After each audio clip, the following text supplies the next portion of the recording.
I've been drinking bone broth for about a year and a half now, and I love making bone broth cocoa. Now, some people make it where it tastes like chicken broth with chocolate, and that's nasty. I'm going to show you my favorite way to make bone broth cocoa that tastes great. Now, first of all, you need your bone broth. This needs to be homemade. The store-bought stuff just tastes terrible, okay? And it already has like vegetables and garlic and onion in that, and you really don't want that. So when you're making it at home, you can roast the bones if you want or not, but just don't add the vegetables. No garlic, no onion, no celery.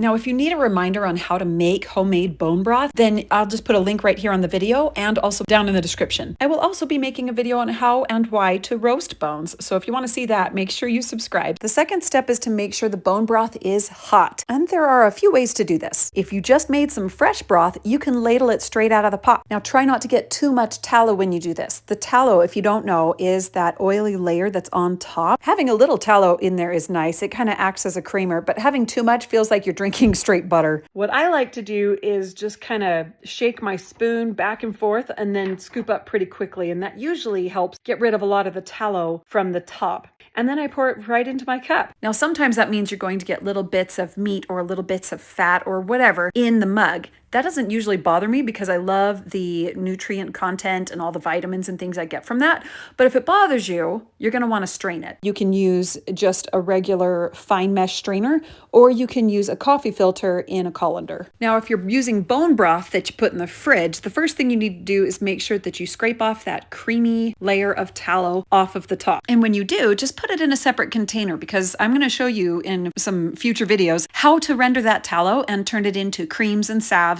and a butter substitute. So set that off to the side and then start scooping that collagen-rich bone broth either into a pot where you can warm it up on the stove over medium heat, or into your mug and warm it up in the microwave. Now, bone broth tends to take about 1.5 to 2 times as much time to heat up in the microwave as water does. So if you would heat water in the microwave for a minute to, say, make tea, then you're going to want to heat this up for about 1.5 to 2 minutes. And you want it to be as hot as if you were brewing tea. The next step is to add the ingredients. And I like to do a heaping tablespoon of cocoa. And because it's nice and hot, it's going to melt.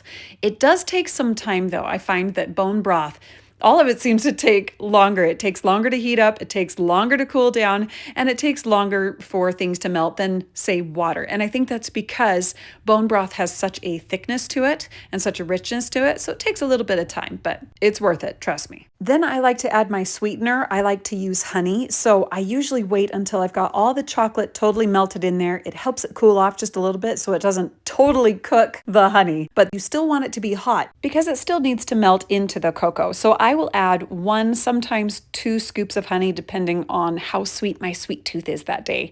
And I will just stir it in until that's melted. And then I like to add a little vanilla. Those aromatics really make a huge difference when you are drinking that bone broth in helping it to feel a little bit more like a really rich cocoa instead of chicken broth with chocolate. At this point, you could be done if you like. But this is where it gets really fun for me. I like to add different flavorings. One of my favorites is adding just a sprinkle of cinnamon. Now, the bone broth still needs to be hot for this to blend in. And so sometimes I find it easier to put my cinnamon in at the same time that I'm adding the cocoa powder. Another fun flavor is mint. Now, I don't typically love mint when I'm making like an herbal tea with my bone broth, but I really like it in my bone broth cocoa. Now, you can add this with an extract or you can add it fresh. I like to grab a sprig of fresh mint from my garden and put it in. Now, I don't put it in like that. That's like for fake Instagrammers that want to have a pretty picture. I just take the leaves off of the twig and I will bruise them, put them into my mug, and then I'll just stir it. After I've stirred it, I'll let it sit so that it can continue to infuse those oils and flavors into the cocoa while it's still hot. And that is how you make bone broth cocoa that doesn't taste like chicken broth with chocolate. And if you would like to learn how to make delicious bone broth tea, I got a video for you right here. If you'd like to see some of my other desert forest garden adventures in the kitchen or out in the yard, feel free to subscribe and I'll see you on the next one. Thanks for watching.